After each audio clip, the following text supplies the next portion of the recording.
తెలుగు సినిమాకు ఎన్టీఆర్, ఏఎన్ఆర్ రెండు కళ్ళు అంటారు. ఆ రెండు కళ్ళలో కాంతిని నింపిన ఘనత మధుర గాయకుడు ఘంటసాలదే. అంతేకాదు, తెలుగు స్వర్ణయుగంలో ఘన విజయాలు సాధించిన చిత్రాల్లో అధిక శాతం ఆయన గాత్ర మాధుర్యంతో రూపొందినవే. ఎంతోమంది నటులకు ఘంటసాల గానం ప్రాణం పోసింది. కేవలం నటులకు మాత్రమే కాకుండా మాయాబజార్ చిత్రంలో అహనా పెళ్ళి అంట పాటలో సావిత్రికి కూడా నేపథ్య గానం అందించి చరిత్ర సృష్టించారు ఘంటసాల. తన శక్తిని, గాత్ర శక్తిని నమ్ముకొని పైకి వచ్చిన అద్భుత గాయకుడు ఘంటసాల. హీరోలతో పాటు నేపథ్యంలో ఉన్న తన పేరుకు కూడా స్టార్ వాల్యూ సంపాదించుకున్న మహాగాయకుడు ఘంటసాల. తెలుగు లలిత సంగీతం ఘంటసాల బాణిలో సుసంపన్నం అయ్యింది. ముఖ్యంగా రాగయుక్తంగా పద్యం ఆలపించడంలో ఆయన తరువాతే ఎవరైనా. ఎన్నో సాధారణ రాగాలు ఘంటసాల గొంతులో కొత్త సొగసులు సంతరించుకున్నాయి. క్లాస్తో పాటు మాస్ పాటలను కూడా అలవోకగా పాడేసిన ఘంటసాల ఎన్నో ప్రైవేట్ సాంగ్స్ కూడా పాడారు. ఆ రోజుల్లో ఆంధ్రదేశంలోని ఏ థియేటర్లోనైనా ఘంటసాల పాడిన నమో వెంకటేశ పాటతోనే చిత్ర ప్రదర్శనలు ప్రారంభమయ్యేవి.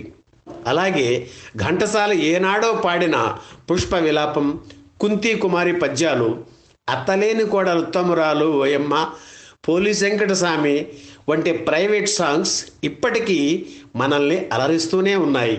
గాయకుడిగా ఘంటసాల 25 ఏళ్ల కెరీర్ పూర్తి చేసుకున్న సందర్భంగా 1970 ఫిబ్రవరి 1న హైదరాబాదులో తెలుగు చిత్ర పరిశ్రమ సంగీతోత్సవం నిర్వహించి ఘంటసాలను అత్యద్భుతంగా ఘనంగా సత్కరించింది.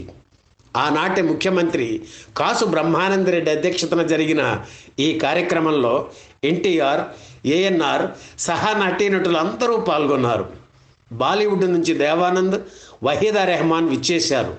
దక్షిణ భారత చలనచిత్ర పరిశ్రమలోని సంగీత దర్శకులు, గాయకులు పాల్గొన్నారు. ఇంత భారీ ఎత్తున ఇటువంటి కార్యక్రమం జరగడం అదే ప్రథమం.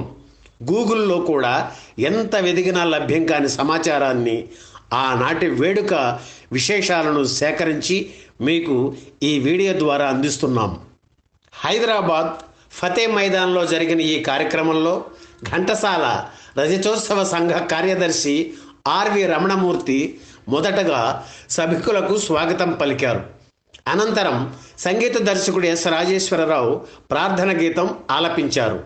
ఆ తరువాత దేవానంద్ మాట్లాడుతూ ఘంటసాల తన గాన మాధుర్యంతో లక్షలాది ప్రేక్షకుల్ని రంజింపజేశారు. ఆయన పేరు ప్రఖ్యాతులు తెలుగుదేశానికే పరిమితం కావు, యావత్ భారతదేశంలో మధుర గాయకుడిగా ఆయనకు పేరు, గుర్తింపు ఉన్నాయి అన్నారు. రజతోత్సవ సంఘం తరఫున వహీదా రెహమాన్ ఘంటసాలకు వీణను బహూకరించారు. ఘంటసాల వంటి గొప్ప గాయకుని సన్మాన సభలో పాల్గొనడం తన అదృష్టమని ఆమె చెప్పారు. ఆ తర్వాత ఎన్టీఆర్, ఏఎన్ఆర్, జగ్గయ్య, కాంతారావు ఘంటసాలకు శాలువాలు కప్పి సత్కరించారు. సావిత్రి, అంజలీదేవి, సూర్యకాంతం, గాయనులు సుశీల, లీలా, ఎల్ఆర్ ఈశ్వరి, సంగీత దర్శకులు, నిర్మాతలు ఆయన్ని పూలమాలలతో సత్కరించారు. అనంతరం ఎన్టీఆర్ మాట్లాడుతూ ఘంటసాల ప్రముఖ గాయకులు మాత్రమే కాదు, ప్రజాసేవకులు కూడా. నేను ఏ సత్కార్యం తలపెట్టినా నాకు ఘంటసాల తోడు ఎప్పుడూ ఉంటుంది. నేను ఉన్నాను అంటూ ముందుకు వచ్చి నాకు కుడి భుజంలా నిలిచారు అన్నారు. అక్కినేని మాట్లాడుతూ ఘంటసాలను గౌరవించడం అంటే కళాకారులను గౌరవించడం మాత్రమే కాదు, పరిశ్రమనే గౌరవించడం లాంటిది. ఘంటసాల పాడనిదే నా నటన లేదు. నాకేదైనా పేరు ఉంటే అందులో సగం ఘంటసాలకు దక్కుతుంది అన్నారు.